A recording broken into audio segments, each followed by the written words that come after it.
Pan India sensation rebel star Prabhas నటించిన latest movie the Raja Saab audience ముందుకు సంక్రాంతి కానుకగా గ్రాండ్ గా రిలీజ్ అవ్వడానికి సిద్ధమవుతుంది. చాలా టైం తర్వాత ప్రభాస్ నటించిన సినిమా సంక్రాంతి పండుగ రిలీజ్ కి సిద్ధమవుతూ ఉండటంతో అంచనాలు అయితే భారీగానే ఉన్నాయి.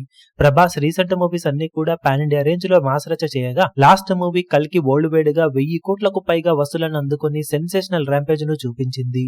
ఇక మారుతి డైరెక్షన్ లో రూపొందుతున్న ది రాజాసాబ్ మూవీ నార్త్ అమెరికాలో అడ్వాన్స్ బుకింగ్స్ ను 5 వారాలకు పైగా ముందుగానే ఓపెన్ చేశారు. బుకింగ్స్ లో ఖచ్చితంగా మాస్ ర్యాంపేజ్ ను చూపెడుతుందని అందరూ అనుకున్నారు. మొదట్లో పర్వాలేదనిపించిన కానీ తర్వాత కంప్లీట్ గా స్లో డౌన్ అయిపోయింది సినిమా. రిలీజ్ కి ఇంకా 18 రోజుల టైం మాత్రమే ఉండగా ప్రీమియర్స్ కి ముందు ఇప్పటి వరకు జరిగిన అడ్వాన్స్ టికెట్ సేల్స్ గ్రాస్ లెక్క $140,000 ను మార్కు మాత్రమే అందుకుంది. ఆల్మోస్ట్ 325 లొకేషన్స్ లో 955కు పైగా షోలతో బుకింగ్స్ ను ఓపెన్ చేయగా కేవలం 140,000 రేంజ్ టికెట్ సేల్స్ ను మాత్రమే ఇప్పటి వరకు సొంతం చేసుకున్న సినిమా ఇతర పాన్ ఇండియా మూవీస్ తో పోల్చితే చాలా వీక్ ట్రెండ్ ను చూపెడుతూ ఉంది. ప్రభాస్ రీసెంట్ ఫామ్ దృష్ట్యా ఈ రేంజ్ బుకింగ్స్ అయితే ఎవ్వరూ ఎక్స్పెక్ట్ చేయలేదు. దాంతో సినిమా రిలీజ్ దగ్గర పడుతున్న కొద్దీ అంచనాలను పెంచాల్సిన సమయంలో ఇలాంటి లో బుకింగ్స్ ఇంపాక్ట్ ను చూపించే ఛాన్సెస్ ఉండగా సినిమా అఫీషియల్ ట్రైలర్ ఎంత త్వరగా అయితే అంత త్వరగా రిలీజ్ అయ్యి సినిమా మీద బజ్ ను మరింతగా పెంచాల్సిన అవసరం ఇప్పుడు ఎంతైనా ఉందని చెప్పవచ్చు.